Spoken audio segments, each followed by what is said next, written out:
Hello, everybody. Welcome to another episode of Second and Saints. John Hendricks alongside Ross Jackson. We are live at Bourbon Street Bar and Grill with a bunch of Hoodats who have come so graciously to check us out. And obviously, we're talking about Saints. Ross, how you doing this evening? Wonderful. Very, very glad to be here with a wonderful crew of everybody here that has come to join us over at Bourbon Street Bar and Grill here in beautiful Fullerton, California. Glad to be here with you, man. It's always a pleasure. Surreal. I can't believe we kind of like halfway through this together and stuff, but you did nah. But it's awesome. We got to meet a bunch of cool fans earlier, Yes. like a lot of West Coast transplants, all that. People from New Orleans. Yeah. Saints fans On the West Coast, right? Imagine that, right? But man, day 13 of Saints training camp. I think some of the big points that we probably want to start with. I know we could probably talk about Justin Simmons first, right? But let's talk about Pete Werner. Contract extension, 3 years. The contract that got done. Yeah, one. I thought it might have been Paulson Adebo first, but Pete Werner gets his contract extension worth over $25 million, a 3-year extension. So kind of walk us through a little bit about what that kind of means for this year, because I think some people are under the impression that, hey, this is to make room for Justin Simmons when that might actually not be the case, depending on how they structure this contract. But Pete Werner has been playing exceptionally well in training camp up until the shoulder injury, but Dennis Allen saying that he's a very big cornerstone part of this defense. So thought that was really interesting, but take it away. Yeah, absolutely. So this doesn't have a major impact in terms of what the Saints are doing this year. This year, when it comes to Pete Werner, he only counted against the salary cap for just a little bit over $1.8 million. So getting this extension done is really about locking him down for future years more than it is about making money right now. So it's not going to open up anything for the salary cap or anything like that. But that's okay. I think that the thing that is big about this deal is that, one, it locks down somebody that can be a cultural cornerstone for that position because he has been with Demario Davis, who has been the cultural cornerstone of the team for the last 3 years and now going into a 4th year. So that's one thing. Second thing is that it takes a lot of pressure off of him. He's no longer operating in a contract year, which I think is a really good thing for him. And then secondly, it kind of frees the Saints up to thirdly, it kind of frees the Saints up for next year to where at the end of the season, if they want to focus on a Willie Gay re-signing, they can focus on that and not also have to worry about trying to maintain Pete Werner if they want to keep him long-term. So I like that this kind of clears the path for them at the position that otherwise would have had a lot of question marks post Demario Davis. Yeah, and look, Willie Gay Jr.'s looked excellent in training camp. And I think the entire Saints linebacker core has just played at another level, really low-key one of the strengths of this team. And so I'm really excited to see what Pete's able to do. I think the biggest thing, question marks for me, was kind of struggled in coverage a little bit last year. You saw some moments and some of the missed tackles, I think, were some of the elements. But I think really when he came into this training camp, renewed sense of focus. He's really growing under Michael Hodges, linebackers coach. And so I'm really anxious to see what he does, because when they're rolling out, I think they're going to play a lot more of the 4-3 fronts, obviously, with the 3 linebacker sets with Willie Gay Jr. in there. But when they swap to nickel, Pete Werner's still that guy that's in there with Demario Davis, and we're starting to see Willie Gay Jr. getting a little bit more incorporated. They're using him all over. It's not just, Sam. They're using him at will linebacker spot. And so I think for Pete Werner, this could be really good for him, lucrative. But again, I thought Paulson might have got his first, but it's interesting because the Saints always work in the shadows as far as getting deals done. And, it's probably a good precursor for maybe Paulson to be able to get something later. Yeah, for sure. I know a lot of people were asking the question too. They got Pete Werner's contract done before they got Alvin Kamara's contract done.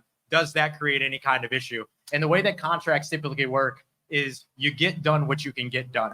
There's not really a priority, especially at this time in the offseason. If it was like the beginning of training camp and you're trying to figure out how much money, the beginning of free agency, and you're trying to figure out as a team, how much money do we have to spend? Right. Then maybe you might prioritize a contract extension, get that done, then figure things out. We always talk about the first domino to fall. But in this case, in August, I had to check the calendar, remember what date it was, what month it was. But in August, there's not really a priority line in terms of how this falls. So him getting this deal done doesn't predicate that the Saints won't be able to get a Paulson Adebo deal done or an Alvin Kamara deal done.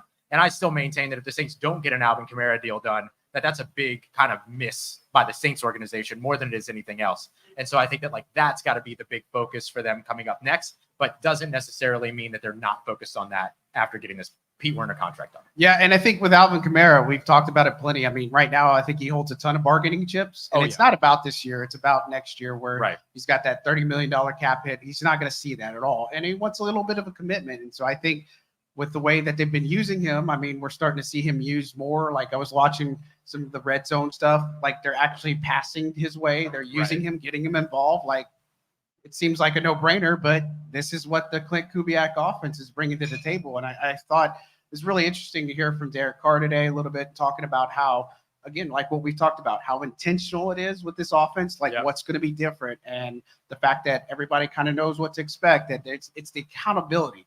I think that's the biggest thing, is that it's so different this year, is the accountability that we're at least seeing on that front. But, you know, for Kamara, I feel like he can have an excellent year. A guy like Kendre Miller, maybe he can get back in the mix, but he's not going to be there for the Cardinals game. We know that. So it's going to be tough on him. But, you know, Jamal Williams is starting to do a little bit more, I think so. But the drop-off there is a little bit different. But a Paulson, you got to remember, too, Marshawn, after this year, may not be with this team, right? We don't know that. But it's a potential good win-win if they can get something done with Paulson now. But, of course, you know, the injury that he's having to go with, they're being more precautionary right now with him and DeMario, Rashid. Like, we're seeing those guys at least be on the field. So that's at least a good sign that, you know, these people exist. Like, we haven't seen Kendre Miller for days. So it's kind of got a little bit telling on some of those aspects. But I think for Paulson, he could still cash in for a pretty good payday. But I think the Pete Werner deal for a linebacker of his caliber, not a bad deal. Yeah, not bad, especially for a guy that you can put in the middle if you want to put in the middle. You can have him cover if you want him to cover. He's a fair run defender. I think DeMario and Willie Gay are probably the more premier players when it comes to rushing the passer from the second level. But the Saints have been one of the better second level rushing teams, pass rushing teams, in terms of like DVOA and some of the advanced analytics out there for the past few seasons. And so you might be able to bolster his game there. So, yeah, I think there's a lot of benefit to keeping him around and getting that deal done sooner rather than later. Yeah, you brought up pass rush, so let's talk about day 13 of training camp. It was a tough day for Trevor Penning, right? I mean, you can look at it one of two ways. Chase Young was absolutely annihilating him, but it wasn't just him. Bryan Bresee looked excellent in that team drill. Like, I mean, he was giving Cesar Ruiz some fits on that one team series. Like, he had a couple of sacks, he had some pressures and all that. And, you know, Trevor Penning, I think today, the scuffle, this was the most animated scuffle we've had. We've had some moments, but this is one where full-fledged, you know, Trevor Penning, Nathan Shepard kind of get into it. Then you got Willie Gay Jr. and Jamal Williams getting into it, which, oh, by the way, Taliesin Fuanga, a rookie, pulling Trevor Penning out of the pile. That's kind of interesting and encouraging to see from a rookie. But after that, Penning just got worked in that last frame. I mean, Chase Young had him on 3 straight reps, at least 2 sacks. I said 3 because, I mean, one of them was a throw in the dirt. But look, had that played out for real, I think Chase Young was getting him. But Trevor Penning, not good after kind of what we've seen from him early on, that he has had some good moments. Are we worried about this? Is it a blip on the radar? Or is this something like, okay, now we're going to go into this Cardinals game and like he's really going to be under a microscope? Yeah, I'm a little worried about it. I would be worried about it if I'm the Saints. I mean, even Dennis Allen after practice was not willing to say, yeah, Trevor Penning's our guy at right tackle. And look, I don't blame him, right? The preseason still has to be played out. You still have more practices, things like that. If I'm Dennis Allen, I'm not saying anything until like week 1.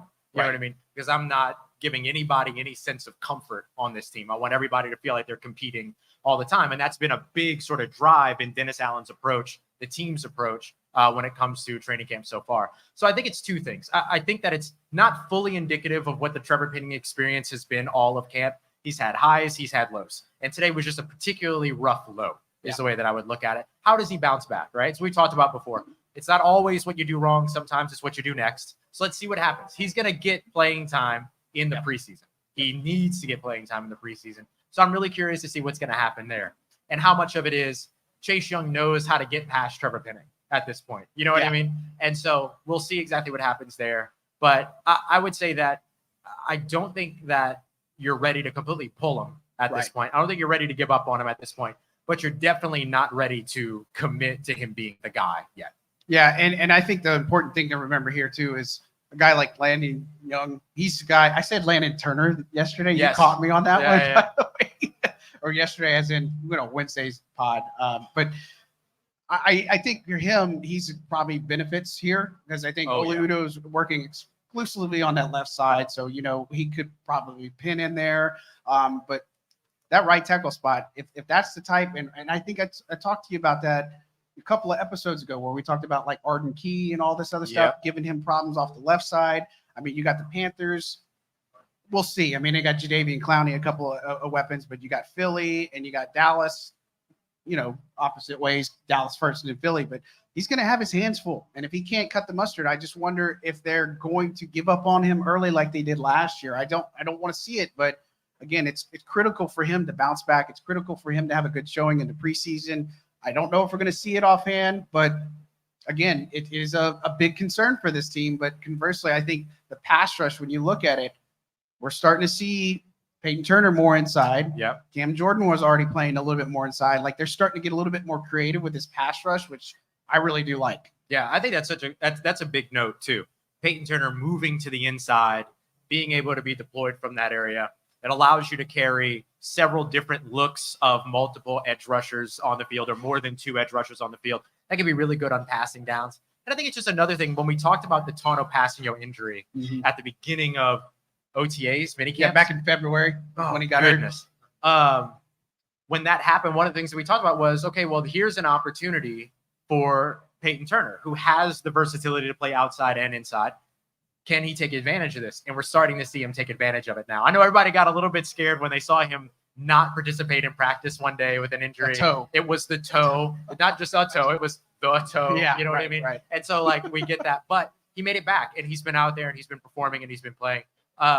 We've done our most improved players. I don't think either of us put Payton Turner on our most improved player list, but most of that is because he looked really good in training camp last year too. Yeah. And it was never really talent that was the question when it came to Payton Turner. It's availability. Is he going to be able to stay out on the field? So that's the next thing that we're looking for from him. But if he's able to stay out on the field, I feel really good about where he's at, not relative to Cam Jordan, Carl Granderson, and Chase Young, but relative to Payton Turner.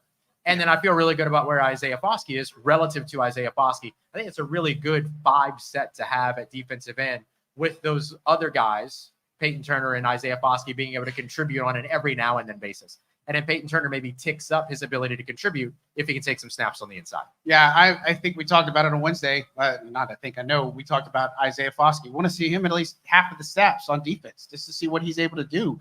And I think a guy like Payton Turner, he's kind of in that same boat. He needs to be in there. He needs to be able to make some plays. And I think his availability is obviously going to be huge for this season. But at the same time, there are some guys behind him that are going to be trying to get after it as well and try to make their case. And it's an uphill battle, but his problem is he's not going to get a big old extension after this year. It doesn't matter what he does this year. I mean, he could be available. He can put in 10 sacks. He's not going to get a big long-term contract from the Saints. I just don't see it. But if he can at least maximize his production this year, coupled with Chase Young, we know what they're going to get with Carl Granderson. I don't know how much more I could say, but Chase Young is the real deal. Like, he looks phenomenal out there. This guy is put together in an insane way, like past the neck surgery, getting all that stuff. He just looks like a completely different player than what I've seen in the past. Because I was worried about the stuff that we saw in Washington, the stuff in San Francisco, and I wonder if that had more to do with the injury versus maybe the effort. But we're seeing a guy who's really bought in. And again, the competition aspect that we continue to see at training camp, no matter what happens, it's all out there on display. Yeah, absolutely. It's been the most physical training camp I think I've seen from the Saints. And this is part of what they wanted. I mean, you need to be able to weed out the people that are able to withstand that and those that can't. And I think a lot of times you'll get into some of these training camp situations where everything's super supportive. Everybody feels really good about where everything is. Everybody's very excited. Everyone's an all-pro. Everyone's a Pro Bowler, and every team's a Super Bowl champion. But I don't think that really fosters growth and development. I think that once you get into the point to where you're really competing with one another and you're really putting each other through the ringer and you're challenging each other, you're making each other look bad, you're looking good, or you're being made to look bad while somebody else is made to look good. That's where we actually get into and this is a phrase that we've heard a lot of Saints players use over the course of the past few years, iron sharpens iron. Right. But look, this is the first year I think they're living that out. Yeah. Saying it is one thing, doing it is another, and this has felt a little bit different this year. We need to see what it looks like when it gets out on the field, of course. But when you're looking at where you're trying to lay down the foundation, where you're trying to lay down the building blocks, it's training camp. And so far through training camp, I think we've seen something that's at least different than what we've seen before. And if you want to be better, you can't keep doing the same thing. You got to do something different. I think we're seeing different this year. Yeah, I think competition. We got to talk about Spencer Rattler and Jake Haener today. They were excellent. I mean, they looked fantastic in the game sequence. I was really particularly happy with what I saw from Spencer Rattler. I think every single day that we've looked at him, he just continues to get better and better. Yeah. And just some of the throws that he continues to make, the pocket awareness, just what he's putting together is just refreshing to see. Like I kind of joked with somebody earlier saying like Sean Payton had all these quarterbacks in the building, not one of them got developed. Like Clint Kubiak and Andrew Janako are developing these guys right in front of our eyes, and it's not just him, but it's Jake Haener. And look, Jake Haener made some really, really good throws, especially that one on the run. I was more impressed with Jake Haener. Oh, yeah, no, he was solid. Like, I mean, he was perfect on that in the sequence, and he actually led a longer drive. Yeah. So they simulated some in-the-game sequencing. So they had the first team go up. It was 48 seconds left on the clock. They were down by a touchdown. And then what they ended up doing is you got to get in the end zone first, and then they went for two. So Carr's series didn't go so well. He had 2 cracks at it. His second series really didn't go well because that was the Trevor Penning stuff. But here comes Spencer Rattler, and Rattler's able to make a really good throw. It was to, let's see, where am I? Get it? It was the touchdown. Yeah, they're talking about touchdown to Kevin Austin Jr. Yeah, and he hooks up with him on the 2-point conversion. But I mean, his pocket awareness and what he's been able to do was really good. But Jake Haener said, "Okay, hold my beer, if you will," right? And we saw his reaction afterward that really proved that he was super fired up. But Haener leads a drive where it's a minute 40 on the clock, and he's starting back at 35. Leads him down, Michael Jacobson connection. There you go. One of the ones we're going to watch in the preseason. But then he just is rolling out to right, pressure's there, and he just makes this throw on the run, a rope to Samson Nacua for a touchdown. Yeah. Again, Nacua, there he is. He's something about the Nacua bloodline. I don't know. They might have found something there, but man, talk about the quarterbacks, because I think those two in particular, again, I still don't know who's going to be QB2, but I'm really excited probably more about that than anything when they play Arizona. Yeah, it's funny. Early on through training camp, the big Spencer Rattler versus Jake Haener heavyweight bout felt more like a sparring slap box for the most part. And it didn't really feel like anybody was distancing themselves. It was a lot of getting comfortable with the system, all those kinds of things. Now, all of a sudden, this battle is super exciting because these guys have just turned it on over the course of the last couple of weeks. I don't think you're still going to see anybody. I feel like we have to say this every time now. No one's competing with Derek Carr. Okay, Derek Carr is going to be the starting quarterback.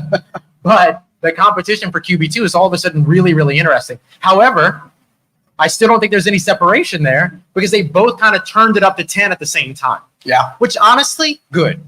Good. Because really this needs to be decided over the course of the preseason, over the course of how these guys practice in actual game prep, which is different than your training camp. This was the day, today was the last day that the Saints are installing anything of their new offense. Right. They have now installed their system. So now when you go into these game prep situations, waiting to go up against next week the San Francisco 49ers, plus the joint practices, which are going to be a whole other level. Woo. Then going against the Tennessee Titans the next week, that's all of a sudden getting to watch these guys in full game prep. Right. Who's able to do that? Who understands the system? Who's able to operate the system? Because whoever wins that QB2, they're going to be the guy on the sideline with the clipboard when Derek Carr comes off, and they have to talk scheme. They have to talk system. They have to talk, here's what the defense is doing, and here's what I think you should be looking for and all those other things. Here's where you get to flesh that kind of stuff out. Yep. So I'm really excited to see if any separation happens over the course of the next, 3 weeks, 2 weeks, everything. But I like what we've seen from both these guys so far because they've been really fun to watch. Yeah, and it's going to be a growing up experience for them because that big time in the past has been a Jameis Winston job or Andy Dalton job or whatever the case. It's been a veteran. Now it's a younger guy that's going to work alongside with Andrew Janako, the quarterback's coach. And so I'm excited to see that. Now, it wasn't without, perfection or without error, blemish, because they had a couple of rehuddles. I thought it was interesting. And Clint Kubiak came in and said that one was on me. One of the reps that he did. But, a delay game for Spencer Rattler. He was able to respond. But, another rehuddle for both of the quarterbacks. I think that's part of the tempo and the timing and all the substitutions, something like what Derek Carr was talking about. He needs to feel that in a game, and he actually wants to play on Saturday. So, which is maybe, hopefully they don't get the type of pass protection he did today, because it's going to be really hard. But, I think that both of these quarterbacks are showing a lot of their, talent out here. And for Jake Haener, he had the hot start in camp last year, didn't put it together in the preseason, but now he's got a chance where he can put this in preseason. And same thing for Spencer Rattler. He has to come in here. He has to be able to, I guess that's my question. What does a successful day look like for each of those quarterbacks, given that they maybe play a quarter? What do you want to see? Yeah, I would say not putting the ball in harm's way. That doesn't necessarily mean no interceptions, right? Because you could throw a perfect ball, it gets batted up in the air because the receiver doesn't catch it, and all of a sudden it's intercepted, right? So we have to look at the context of what those things are. So I would say not putting the ball in harm's way has to be kind of first priority. And then if you can get in and out of the huddle, understand the system and be able to execute that, I think that's mark number 2. And then if you're able to lead scoring drives or at least get the team into field goal range or whatever that might be, then I think that's the other thing that you're looking for. And so really you're kind of just looking to see these guys play good football. I know it sounds ridiculous, but it's really all you're kind of looking for. I don't think you need heroics. I don't think you need, end of game heroics or who's going to rush for the most yards. I think that's something else that you want to see too, is poise in the pocket. Not feeling pressure when it's not there and those types of things, which is tough for young quarterbacks. I think those are kind of the things that I'm mostly looking for. I don't need a huge 300 passing yard performing day or anything like that. I don't even think they're going to play that much football. But I think that's the biggest thing for me. I'm just interested to see who goes first and then who can get the team in the end zone first, because I guarantee you if it is Spencer Rattler and he does get the team in the end zone first, it's going to blow up social media. But I do think if I'm guessing, educated guessing, I think Haener's probably going to get the first reps, right? Yeah. I think if Carr plays, he might get a series or two. Then it'll be Jake Haener probably through halftime, maybe third quarter, and then Spencer Rattler takes it the rest of the way. But they're going to have to play a lot of football here very shortly. So, I mean, it's going to be a fun time, I feel like. And some of these other guys, I also found it interesting because Dennis Allen was talking about the wide receivers. They only have 6 right now. And he says, I mean, they're going to have to play, and I don't want to see Chris Olave playing out there deep into the second quarter or something. I don't need to see him. So, Rashid Shaheed, Equinemius St. Brown still working off to the side. We finally got to see Bub Means today, so that was good. He does exist. So, but he was not participating though. He was just off the side. He does exist though, and Rashid Shaheed was out there. Jersey wasn't out there doing anything, so obviously he's not going to be going. Cedric Wilson Jr. is out there again, but no Stanley Morgan Jr. now. Jr. was out. So it's they just keep getting hurt at the wide receiver position, and now it's just to a point where, a guy like Samson Nakua and Marquez Callaway are going to have to play a lot of snaps for this team on Saturday. And whether that's good or bad, I want to see more of Samson Nakua. I really think that he's somebody that is coming in here and has just worked hard. He's made some really good catches. He's doing a lot of good things in special teams, making some good blocks. Now, I'm not going to sit here and tell you he's going to make the final squad, but at the same time, he's a guy that now with all these other guys injured, the Saints are at least going to have to take a second look and really guess. And Dennis Allen was also talking about putting together the best 53, and you can't do that when you're not on the field. Yeah. I thought that was pretty telling. Yeah. The amount of times that Dennis Allen is throwing a shot across the bow and saying, you ain't going to make the team in the training room. You ain't going to make the team when you're not on the field and things like that. It's the expectations are definitely higher. Brian Austin is somebody I'm really interested in seeing too. I was really intrigued by him when they signed him too. Coming out of the UFL, he had the big game-winning catch and run for his team in the UFL in the championship game, a game winner, championship winner, everything like that. But the thing that I really liked about him is that he's one of the few kind of quintessential X receivers. So the big-bodied possession can run routes at all 3 levels, short, intermediate, and deep. Somebody that you can line up all by himself over on one side and command sort of that single coverage and all those things. I think that that's something that the Saints don't really have a lot of models of, right, in terms of people that are specifically strong at that. A.T. Perry's in there, but A.T. Perry followed up a really, really good day from yesterday with another kind of sour day today with a lot of drops and things like that, just the concentration stuff again. And so having a guy like Brian Austin who can hold down that outside spot for you, I think is valuable. Even if he's not on the active roster and he's on the practice squad and you can elevate him if you need the numbers or whatever at the position, I definitely think that there's value there for a guy like that. So 81 is another one that I'm excited to watch. And I'm hoping we get to see some Cedric Wilson too. I mean, it would make sense considering the number of wide receivers the Saints don't have otherwise to play in the preseason. But seeing number 11 out there, seeing the opportunities that he's going to get as somebody that can play in the slot and outside, and the guy that I think is going to be the wide receiver 3, right, the guy behind Chris Olave and Rashid Shaheed this season, I'm looking forward to seeing some more of him.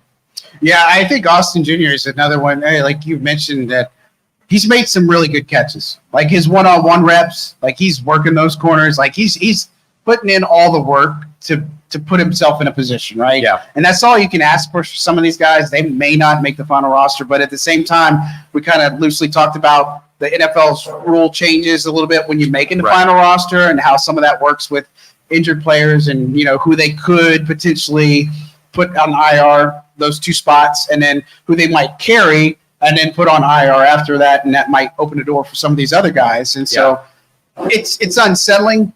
You know, if I'm worried about a position on offense, it is the wide receiver position. I know offensive line is probably top, but, you know, I'll chalk it up today to saying maybe it was just a bad day for one, because they had been kind of doing pretty well out there. But if they don't do so well against the Cardinals, then I'm going to say, okay, it's time to get somebody else in here, somebody who's going to work, because this ain't going to work. You can't go into week 1 against the Panthers. You can't have that pass rush. Like, you can't have Jadeveon Clowney come in here and just sack Derek Carr 3 times. Like, it just doesn't work. You can't do that against a division opponent, especially at home. And so I get they're going to have some bumps and bruises along the way, but this offensive line, if they can't figure it out, Dallas and Philly will eat their lunch.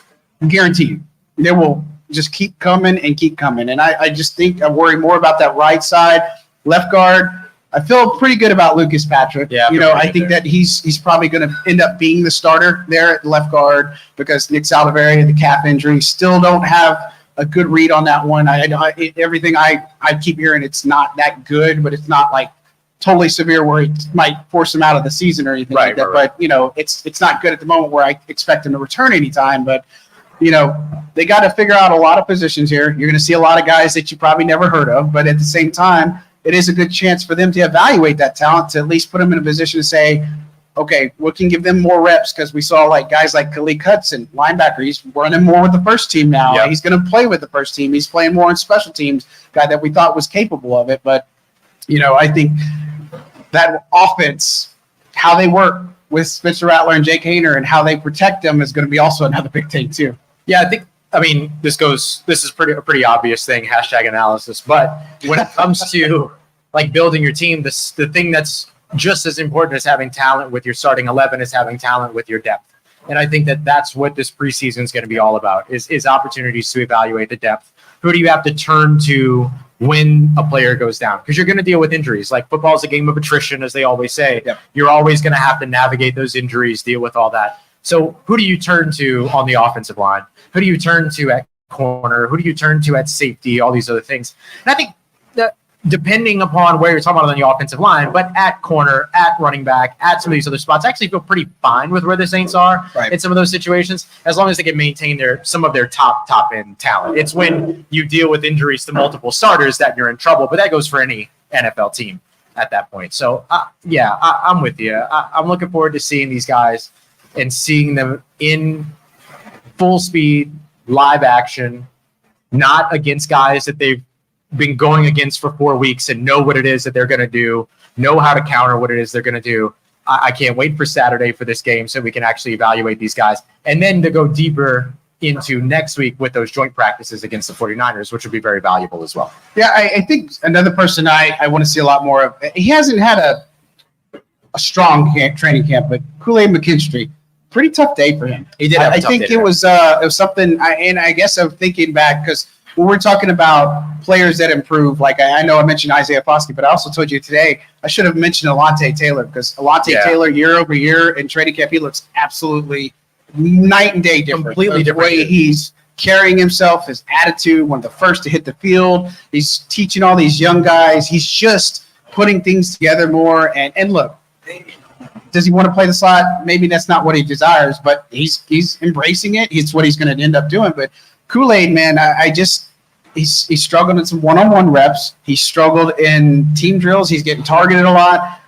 Are we concerned right now because of a second-round pick just not catching on, or is it just like a trial by fire, or is it a quarterback who's a rookie that just needs to get used to the speed of the game?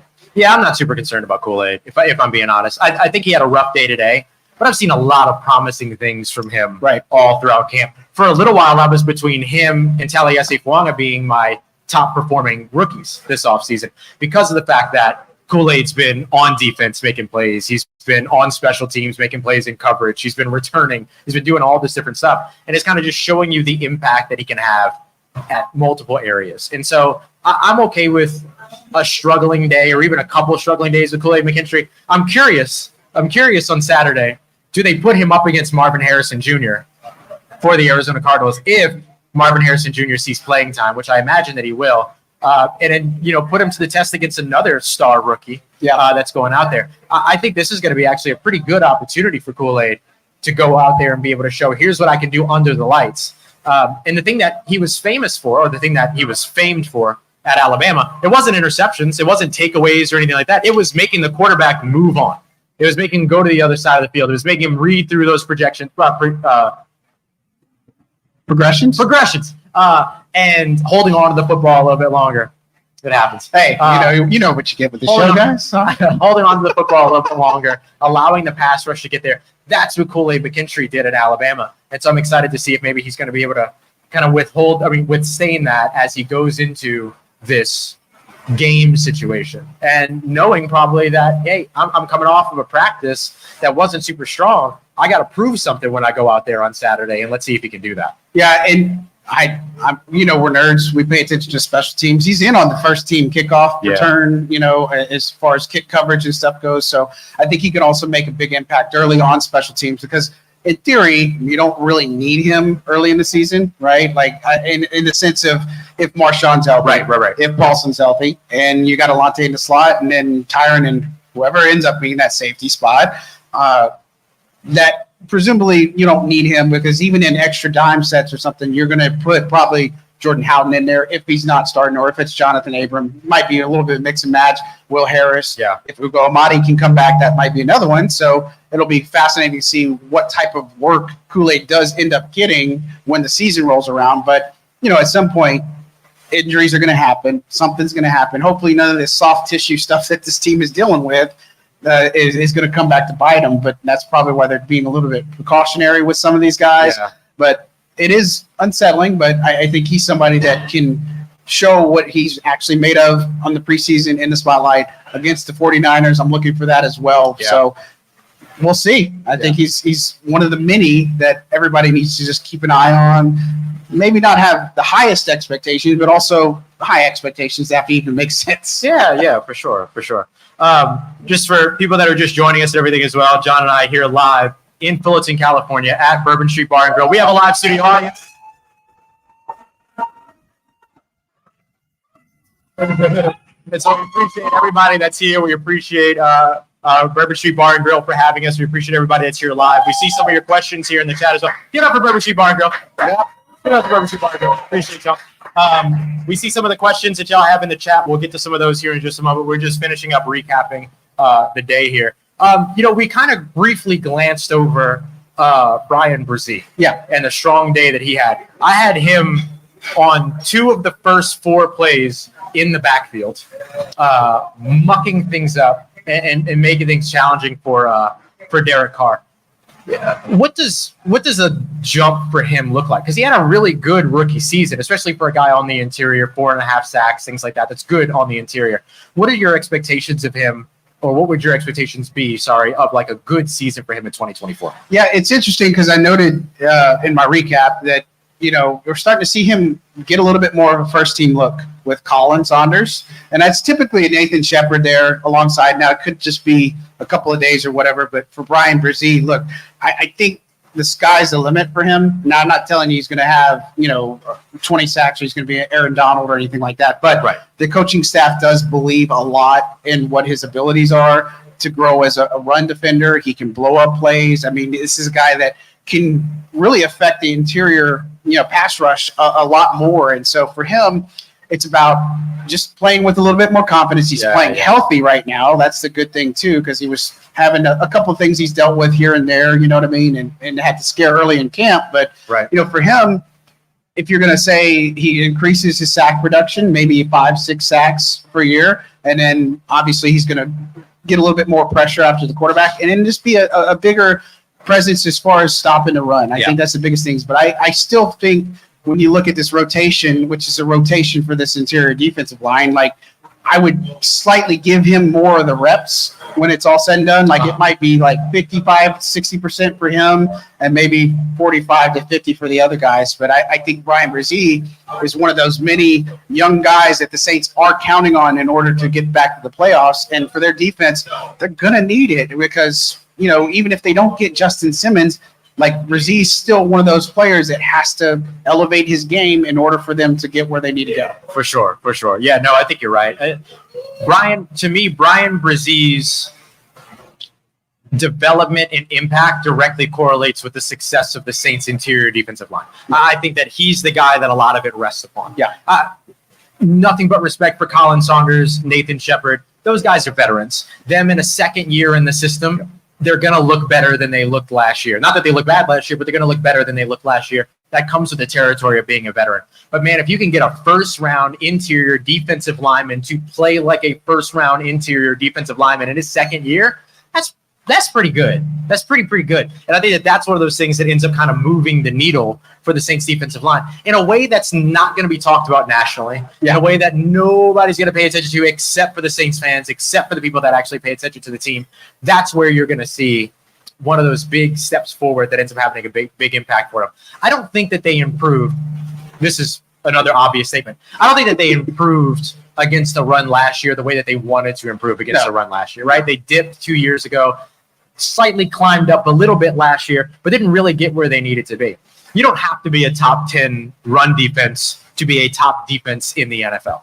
You need to be a top 10 passing defense to be a top 10 defense in the NFL. But being middle of the road in the run game is a pretty good compliment to that. And so if he can help them get to that with the interior line play, I think that goes a really, really long way, along with what we're seeing from Cam Jordan, Carl Granderson, Chase Young, all these other guys on the edge. Don't get me wrong.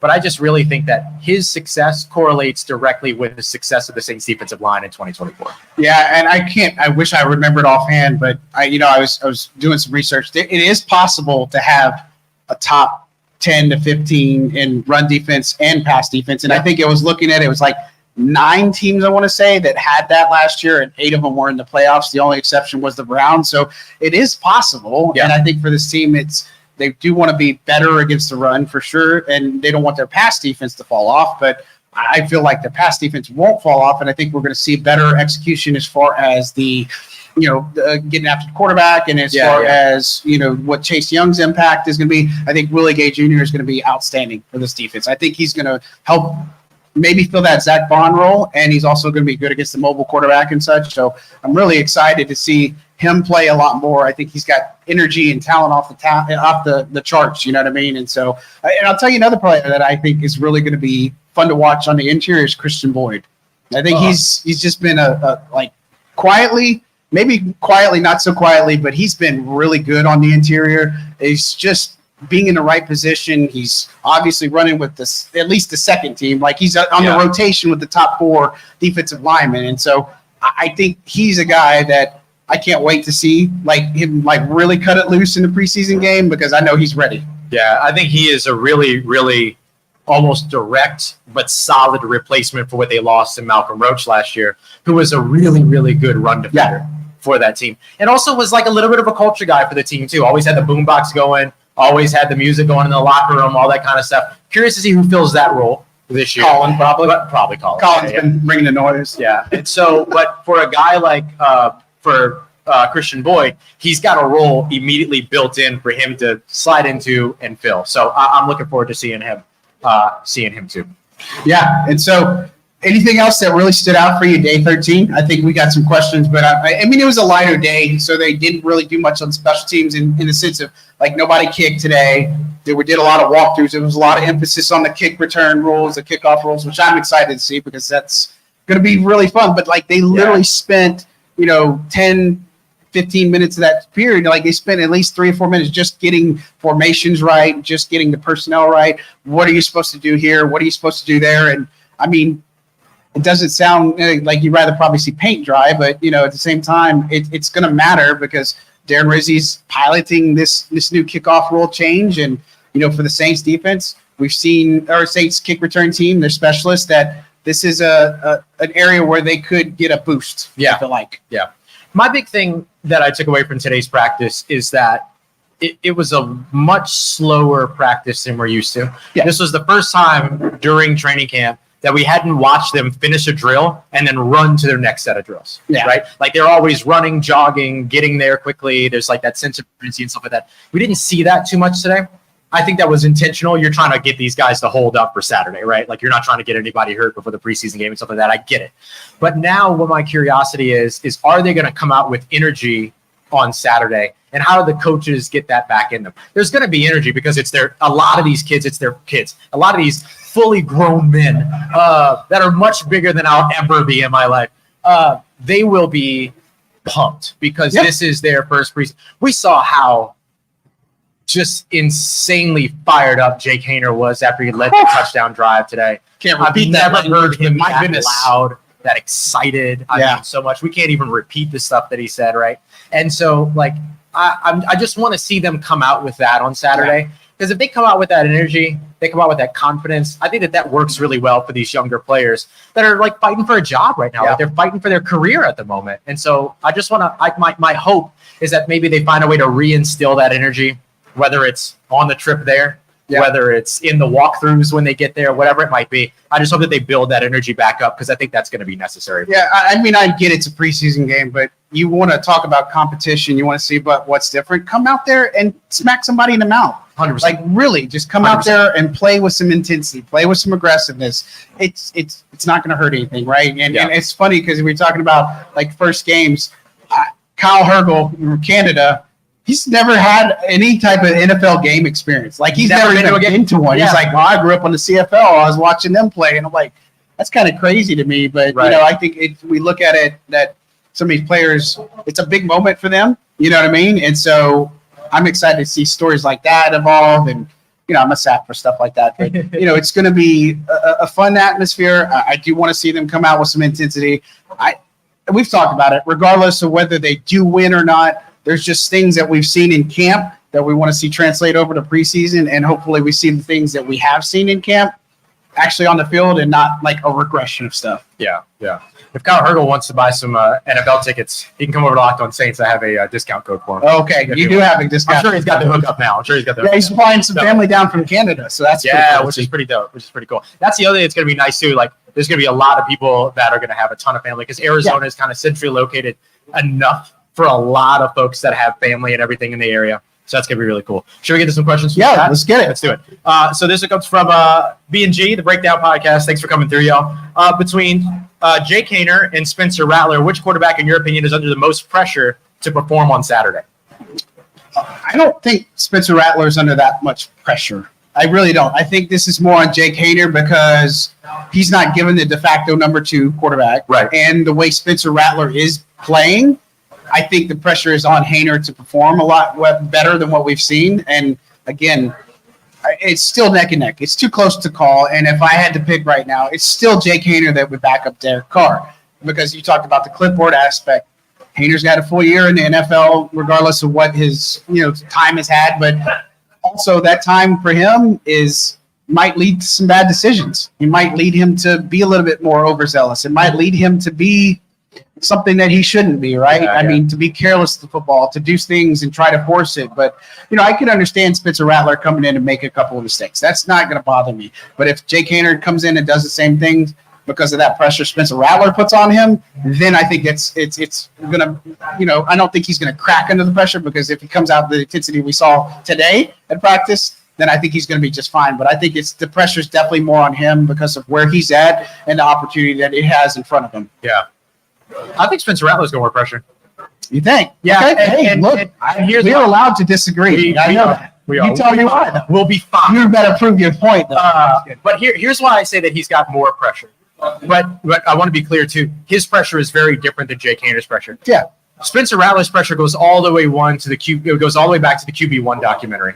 Everything from his time in high school, going to Oklahoma, having transferred. This is the culmination of his NFL journey.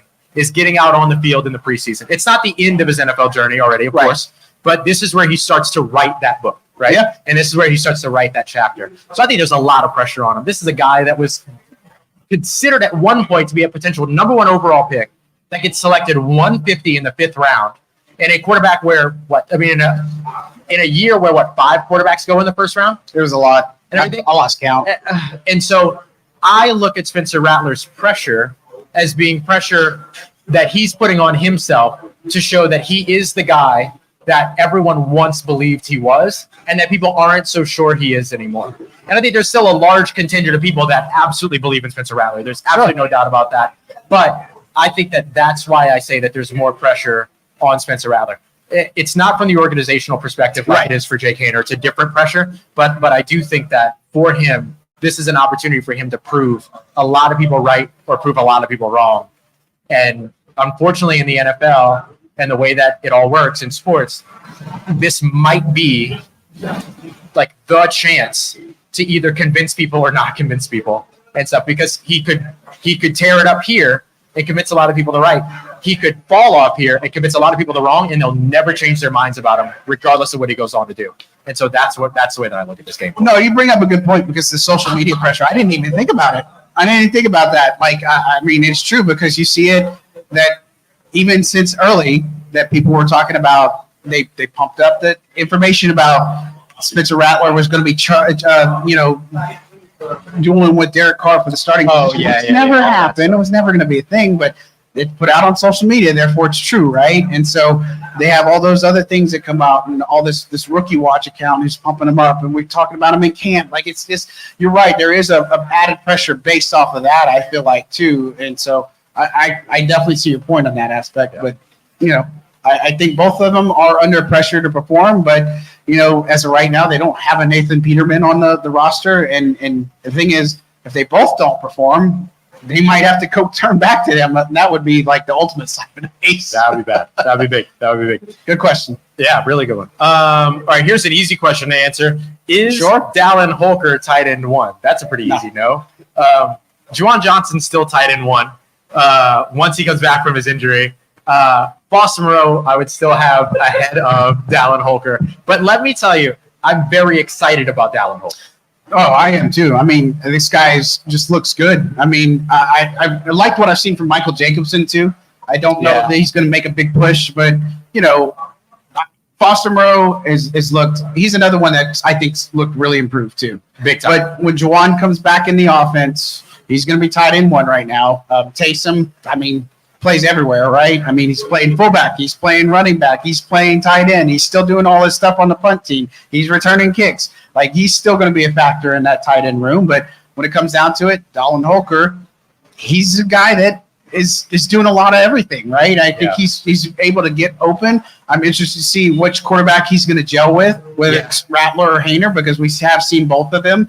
But the big thing for me is, can he do it in the run game? Can he block? And we've talked about him as, his blocking has improved a little bit. But I got to tell you, if he can put it together, Holker's future is really bright here. I think he's somebody that, when you look at it, he's going to get a good chance to shine and put out his best stuff. Yeah, I completely agree. I will say, anytime that you show up as an undrafted free agent rookie and your offensive coordinator says, "Hey, here's some George Kittle tape," that probably tells you a little something. Yeah, it's we had 2 questions, including somebody that's in the house right now. I want to know a little bit about Taysom Hill at the moment. I guess we can talk about Taysom Hill. Our beloved Taysom Hill. I want to go to the other question here too, though, because can you estimate how many passes Hill has thrown and how he's looked, and then also in training camp?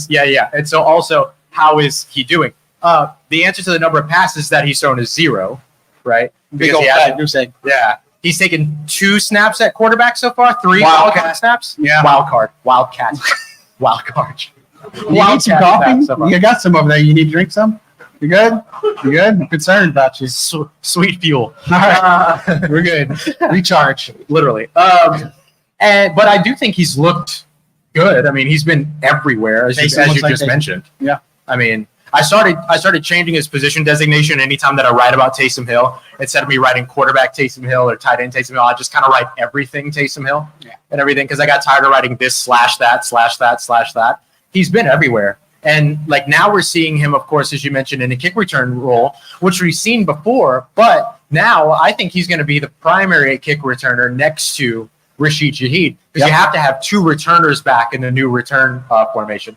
And so I think those 2 guys are going to be the primary ones, I would imagine, at kick returner. Yeah, I agree. And I think, we've also seen like this gadget stuff that he's had like a little throwback to Alante when he was returning. I'm excited to see that. I think at some point we will see Taysom Hill throw passes and play like quarterback, but not in the capacity like he has done in the past. And so I think they've kind of transitioned away from that.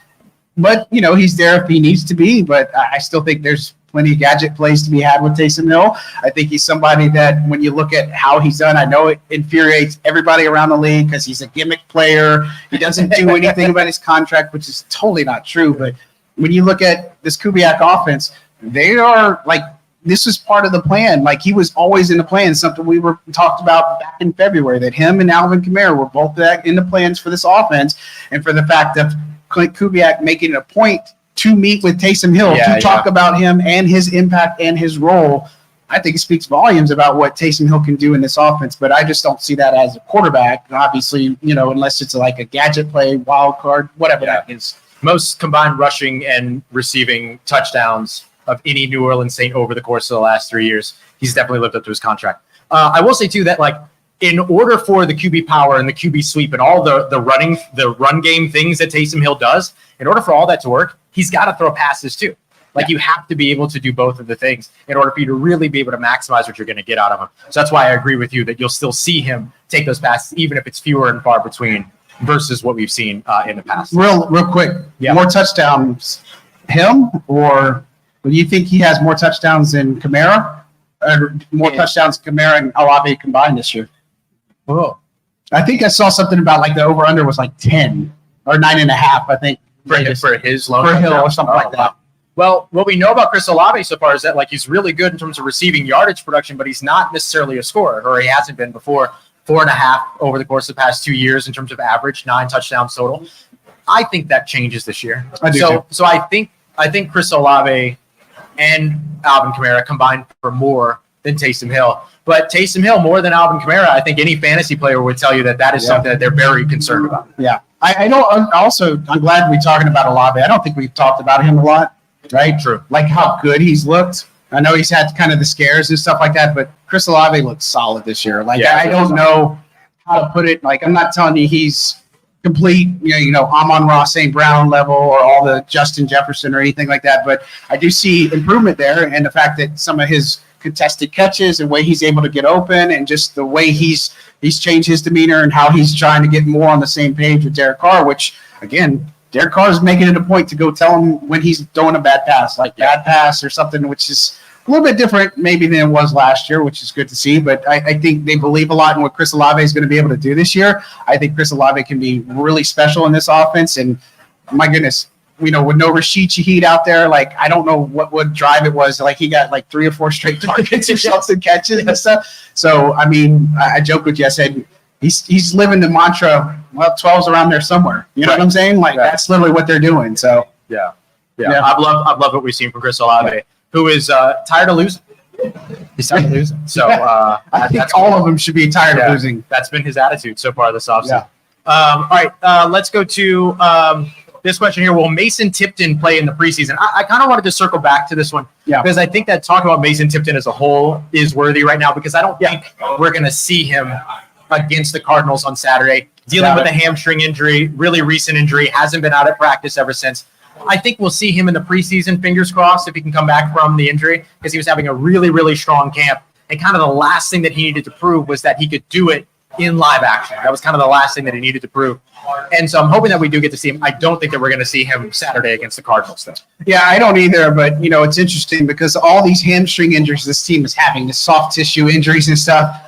I just find it interesting that and I'm not a doctor. I'm not not all that stuff. But the difference between one hamstring versus another hamstring, like why is Kendre Miller's hamstring injury holding him out this long, whereas somebody else's hamstring is not? You know what I mean? Like it's just kind of crazy. So Tipton could be in that Kendre Miller conversation, or he could be in, maybe some of the other ones, like Equanimeous St. Brown conversation. Like we're starting to see him, but I just think it's absolutely crazy that we're still not seeing Kendre Miller. You know what I mean? And I don't think that means anything good for him when it comes down to it. He's not going to play in this 49ers game. In the Cardinals game. I don't know if he's going to be enjoying practices. Like he's losing a lot of development time, a lot of intentional time like they're trying to get. And it's just one of those, it's like, it's hard to see. But Mason Tipton is a guy that was really turning it on. He's being the camp champ, right? Camp champ darling. Everybody's talking about Mason Tipton, and deservedly so. He's been playing really well, but for this, it is a setback for him. We'll see how he responds for sure. I once pulled a hamstring.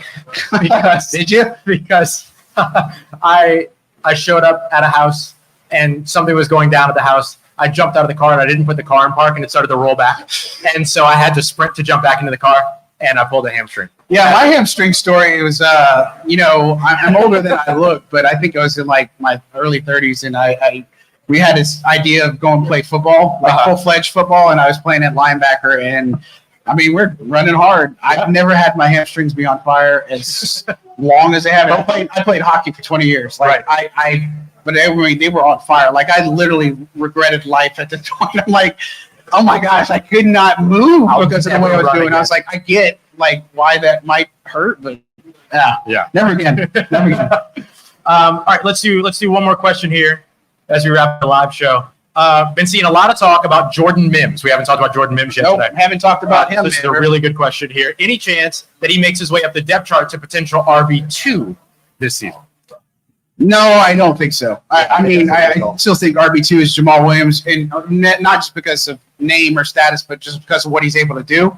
He's the guy that will be in third down, blitz pickups. He does do a lot of the tough runs. He's a completely different runner than Jordan Mims, different than Alvin Kamara, different than what they have. Like he's kind of the one guy. The only comparable one might be Taysom, right? Yeah, and that's putting Taysom Hill there. But I think Jordan Mims has a fantastic opportunity to be able to put himself in the conversation more. And we've talked plenty about Jordan Mims and what we like about him. And so, I've mentioned James Robinson a couple times. Like these guys are going to get a lot of the workload. Like I don't need to see Alvin Kamara play. I really don't. I do want to see Jordan Mims, see what he does on maybe 20 snaps. And I think he has a potential to move up in that conversation piece, especially, Kendre Miller in the mix. And so it'll be fascinating to see if he can kind of replicate some of the things that he's been able to do in practice. And that just don't put him a kick returner right now because he struggled with that the other day. Yeah, he struggled a little bit with fielding the pass. Fielding the returns for sure. Last year he had 11 carries, 47 rushing yards, and a rushing touchdown with the Buffalo Bills.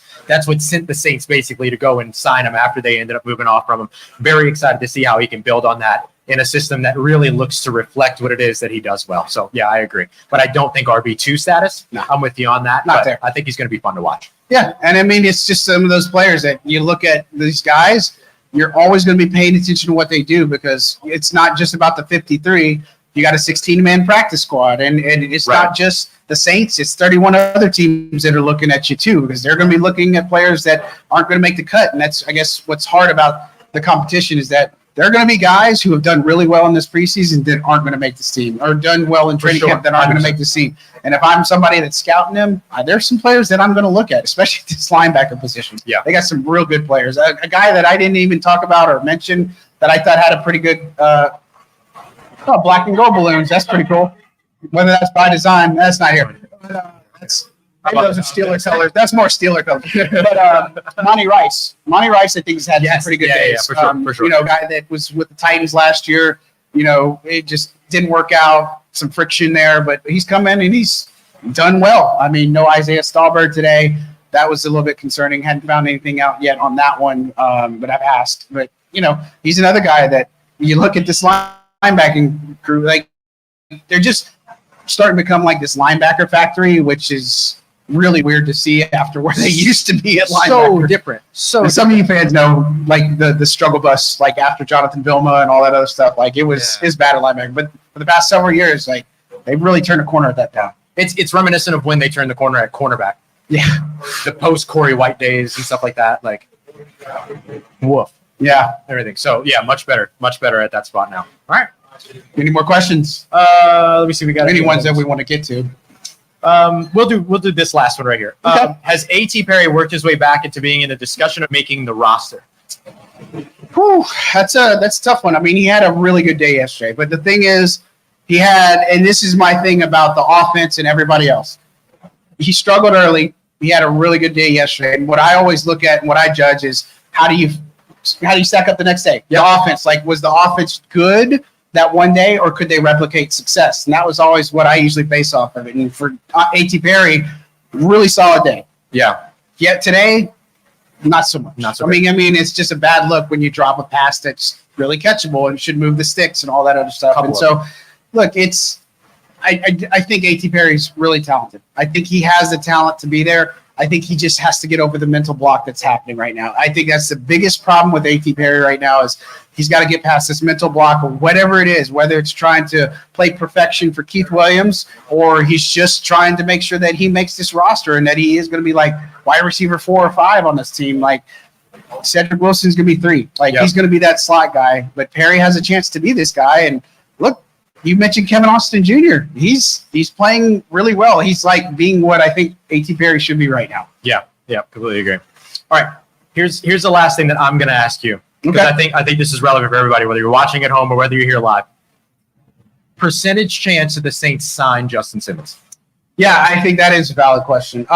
Look, everything on the meeting, everything I've heard has been glowingly positive, right? Agreed. It comes down to, does the money match? And does he like the fit, right? I think that's the 2 biggest things for it.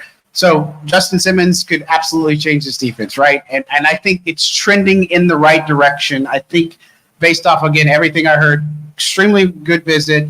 He has the familiarity with Marcus Robertson, the safety coach, secondary coach, and Joe Woods, obviously defensive coordinator. The ties are there. Everything's there in place. It's just one of those things where now he's kind of, and we said this yesterday, that if I'm him, I would have went and slept on it, right? Yep, and he left this morning, and I think that's respectfully what he should do is sleep on it, weigh his options. Is this going to be the best place? I have an inclination of more that it should get done, not that it's definitely going to get done, but I think it's trending that direction. I just don't know a matter of when it's going to happen because, again, we talked about it. The other teams that are involved, like it's reportedly the Colts and Eagles, this is his best fit. He's going to be able to come in and start. He's going to be able to change his defense a lot, and I think getting a player of that caliber, you're not going to get jammed up over like $1 million or not. You're going to make it work. Like if his camp came down, like if he was looking for 18 back in when they were originally talking, that asking price probably came down, like you kind of mentioned, maybe more 10, 12, and then putting the incentives in there. And then obviously you can structure this deal however you want. You can put a void year on the next year. You can put more incentives on there. I mean, there's all sorts of ways they can get it done. And they had $14.2 million of cap space. We'll have to see if the Pete Werner deal does change any of that, right? But I don't think it'll be that much. But, I feel good about everything I've heard. But, again, the ball's kind of in his court right now. Yeah, completely agreed. The Pete Werner thing can change stuff if they gave him a signing bonus this year to assist in what that overall contract is. I think they probably would avoid that and maybe put like a roster bonus that they can restructure next year so he gets a kind of signing bonus next year when it sets in. That's the way that I would have gone about it, but Kai Harley is like way smarter than I'll ever be, so we'll see which way he goes about it. He's smarter than a lot of people in the league. I say about 65% that the Saints get things done with Justin Simmons. I think it makes sense. I think it's a good spot for Justin Simmons. It's a system that highlights what he does, puts him in a situation to where he can go out and get a good contract next year. In return, the Saints get a compensatory pick the year after, all those other things, unless he sticks around, which who knows. I think it's more likely that it gets done. I'm like you. Everything that I've heard has been really, really positive about what the visit was, not positive that they're going to get it done or whatever, but I think they can get it done. The other thing that I'll add to is that I don't think it gets done soon or quickly. I think that it gets done maybe after the San Francisco preseason game, certainly after this preseason game. I think that right now the focus needs to be on getting everybody ready for this preseason game against Arizona right now. that's where all the focus is going to go. Okay. Although the people that are negotiating contracts, they're not the people that are getting the team ready. So I will acknowledge that. But I do think that this is something that maybe even in Justin Simmons' best interest of, you know what? I'm not trying to sign a contract and then get hurt while y'all get ready for a preseason game. No. I'm a chill. I'm a wait. I'm good enough. I'll be fine. You can plug me in when I get there, kind of a thing. I think that it happens a little bit later. Yeah, I think so. And it's something, if he gets here, this defense just gets phenomenally better. And I already felt really good about this defense, but if they get a Justin Simmons, I'm telling you, it takes him over the edge and puts him in a different category. It makes an otherwise pretty slow free agency and offseason feel way more accelerated when you can say that in one free agency class, you got Willie Gay, Chase Young, and on an incentive-heavy contract that protects you in case of injury, and you got Justin Simmons. I think that's another piece to it too. Yeah, for sure. Definitely. So we'll see. But, look, as we wind down again, we want to thank all the fans who showed up here at Fullerton. I mean, this is insane. Absolutely insane. So we can't thank you guys enough. Can't thank them enough. And look, don't forget to hit like, subscribe, tell all your friends and family. And look, just cannot thank you enough for your support at home, here, that you would give us the time of day. Again, we're not trying to get sappy or anything, but look, we're just two normal people who love covering this team. That's about it. And, look, we continue to pay it forward, right? That's just who we are. And so that'll do it for us on Second and Saints. We will be talking next time, Saturday? Preseason game. Preseason. We will talk at you then. That'll do it for us. On behalf of Ross Jackson, John Hendricks signing out.